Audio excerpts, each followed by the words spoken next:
देखकर तुम इसी तरह तड़पती रही ना तो तुम्हारी तड़प मेरी शिकस्त बन जाएगी। उमैर और अलीना की तस्कीन हंसी उड़ाएंगी तुम्हारी। तो मैं और क्या करूं मामा? उसे देखकर मेरे अंदर जैसे नफरत के अलाव रोशन हो गए थे। मैं उसे भी इसी आग में जलाना चाहती थी और खुद जल कर रह गई। बेगम साहिबा, मुंह छोटा लेकिन जुर्रत बड़ी कर रही हूँ। अगर आप कहें तो एक मशवरा दूं आपको। कैसा मशवरा? दुश्मनी की आग अपने ही वजूद को जला देती है, लेकिन दोस्त बनकर अगर दुश्मनी निभाई जाए तो दुश्मन जलकर फना हो जाता है और इल्जाम भी नहीं लगता।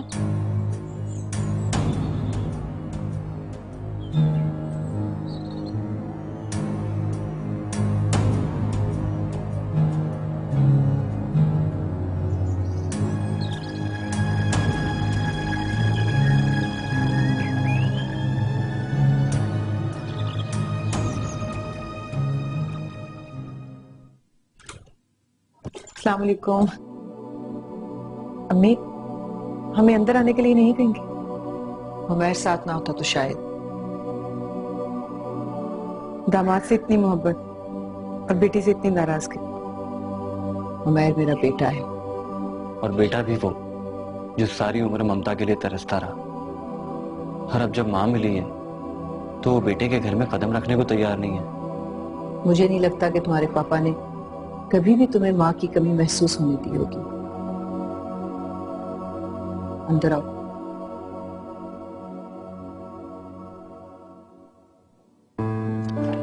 आंटी, मुझे अब्बा से कोई शिकायत नहीं है, लेकिन फिर भी माँ तो माँ होती है ना। और आपने तो मुझे अपना बेटा कहा है, और बेटे से इतनी दूरी। उमैर, रिश्तों की उलझी डोरें रिश्तों को उलझा देती हैं। अम्मी, मेरा कसूर इतना ज्यादा नहीं जितने अब मुझे सजा दे रही। पता, मैं सारी रात सो नहीं सकी। ये सोच सोच कर परेशान होती रही कि आप अकेली हैं। और फिर बाबा। मुझे रहमत से खौफ नहीं आता।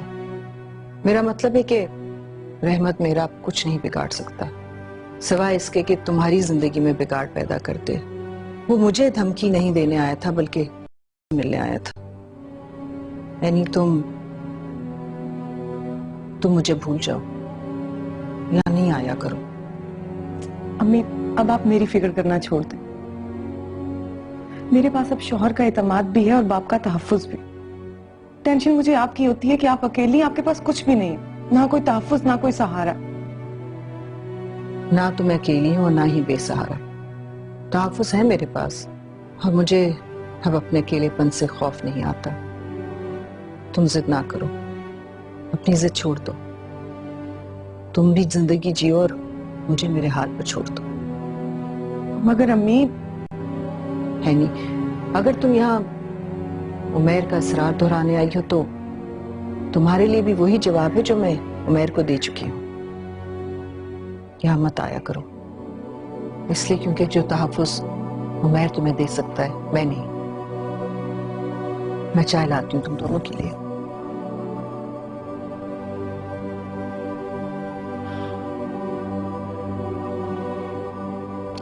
मुझे नहीं लगता कि आंटी मानेंगी। मैं मना दूंगी, तुम परेशान नहीं। कोशिश करके देख लो। तुम बैठो, मैं आती हूँ।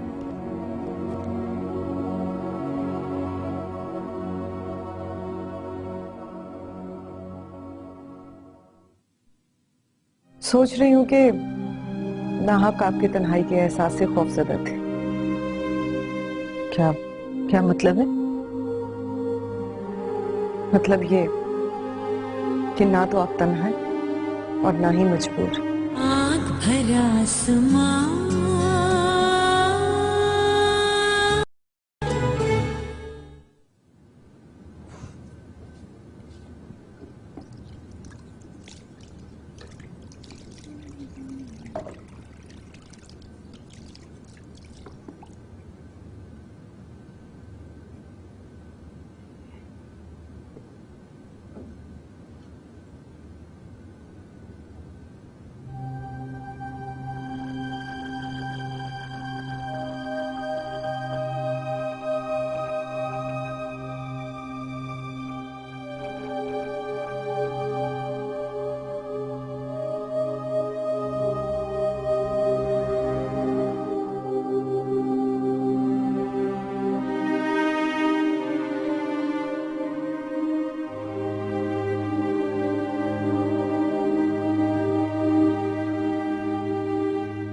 ऐसे क्या देख रही हूँ?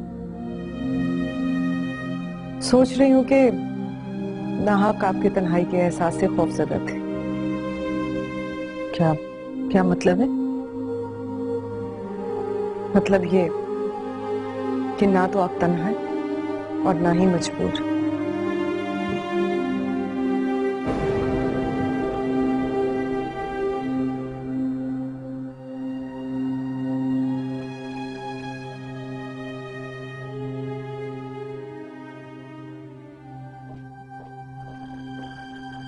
चलिए उमेर, हमें अभी और इसी वक्त अपने घर जाना है। यानी पागल हो गई हो तुम? हम आंटी को यहाँ पर मनाने आए और तुम इस तरह? हाँ, पागल हो गई हूँ। ये वो माँ नहीं जिसे मैं ढूंढने यहाँ आई थी, बल्कि ये तो मेरी माँ है ही नहीं। क्या फजूल बात कर रही हो तुम? अगर उन्होंने तुम्हें गुस्से में डांट दिया, इसका ये मतलब नहीं है कि तुम उन्हें माँ मानने से इनकार कर दो। प्लीज उमेर, मैं आपसे कह रही हूँ कि आप चले यहाँ से। मैं यूं आंटी को अकेला छोड़कर नहीं जाऊंगा। उनका गुस्सा जायज है। अब्बा ने हमारी शादी जबरदस्ती करवाई थी, उन्हें एतमाद में लिए बगैर। तो ठीक है, आप यहाँ बैठकर अपना एतमाद बहाल करवाइए, मैं खुद ही चली जाऊंगी। यानी क्या क्या बेवकूफों वाली हरकतें कर रही हो तुम? वैसे वजाहत मियां, उमैर है बहुत जिद्दी, जहां आरा बेगम को लेकर ही आएगा। अच्छा ये सकीना भी, एक ना एक दिन तुझसे यहाँ आना ही है। लेकिन ये रहमत, आप जरा उमैर को फोन करके कह दीजिएगा कि जल्दी घर आ जाए, मुझे ताहिरा से बात करनी है। वो बहुत परेशान थी। वैसे अगर ताहिरा बेगम यहाँ आ गई ना, तो जहां आरा बेगम एक बहुत बड़ा तूफान खड़ा कर देंगी। अब तो जो तूफान भी आना है आ ही जाए। सकीना भी, एक ना एक दिन तो ये होना ही है। जितनी जल्दी हो जाए इतना अच्छा है। आखिर कब तक ये खौफ की तलवार हम लोगों के सरों पर लटकती रहेगी? ताहिरा अगर एक बार मुझे मेरी कसम से आजाद कर देना तो मैं दुनिया... अरे आओ समरा। अस्सलाम वालेकुम। बेटा बैठो। मामू जान, मैंने सोचा आपको मुबारकबाद दे दूं, बहू आई है आपके घर। बेटा, अगर इस मुबारकबाद के पीछे तंज या नाराजगी छुपी है ना, तो इन हालात में मैं ये सब अफोर्ड करने के लिए तैयार नहीं। नहीं मामू जान, मेरा यकीन करें, मैं उमैर की पसंद से समझौता करके यहाँ आई हूँ, अपनी खुशी से, नेक नियति से। बेटा, अगर तुमने उमैर की पसंद को कबूल कर ही लिया है, तो फिर ये कदूरत भी खत्म कर दो।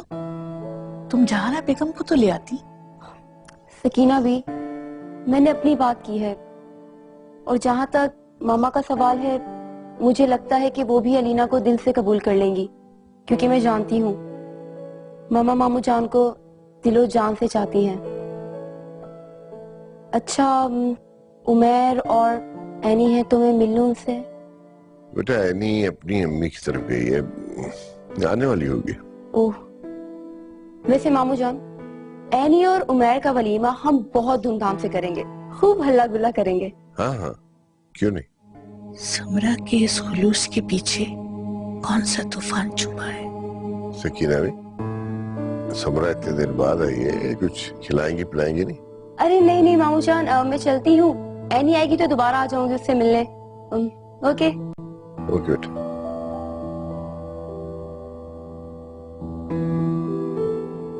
गुड, कम से कम एक उलझन तो खत्म हुई। नहीं वजाहत मियां, सांप को दोस्त समझकर हाथ बढ़ाना बेवकूफी है।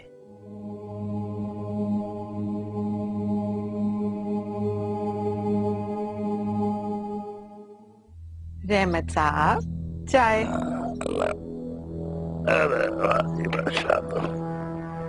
वैसे एक बात को, ये तेरे सोचते रहने से ना कुछ हाथ नहीं लगने वाला। कोई हाथ पांव चला। चल उठ, चल। एनी के घर चलते हैं, कुछ तोहफे तहफ लेके। और छोड़ पड़े, वजाहत अली खान बुरा मान गया ना, मेरी नौकरी खतरे में पड़ जाएगी। ले, इसमें बुरा लगने वाली कौन सी बात है? बेटी का घर है, जा सकता है।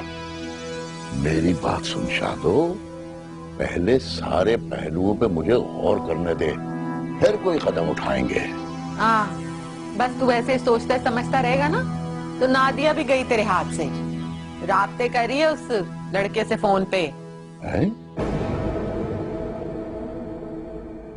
तेरे बाबा ने कहा है कि बुलाओ साइजी के लड़के को यहाँ और उससे कहे कि अपने बाप को लेकर आए। क्या कह रही हैं आप? मेरी कुछ समझ नहीं आ रहा। अगर तुम्हारे दिल में कोई शक था भी, तो भी तुम्हें अपनी जबान पे मेरे सामने नहीं लाना चाहिए था। अगर आंटी अच्छी मां नहीं, तो तुम भी अच्छी बेटी कहलाने के काबिल नहीं हो। कल अदालत में पहली पेशी है। इससे पहले कि हम दोनों का रिश्ता सारी दुनिया के सामने आ जाए, इसे खत्म करते हैं। आंटी प्लीज फोन मत रखिएगा। ऐनी घर छोड़कर चली गई है। क्या? आँख भरा आसमां,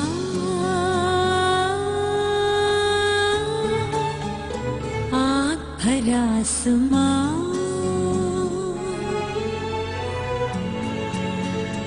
आँख भरा आसमां,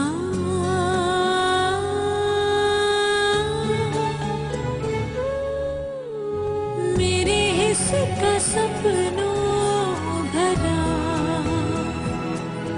एक जहां है कहाँ।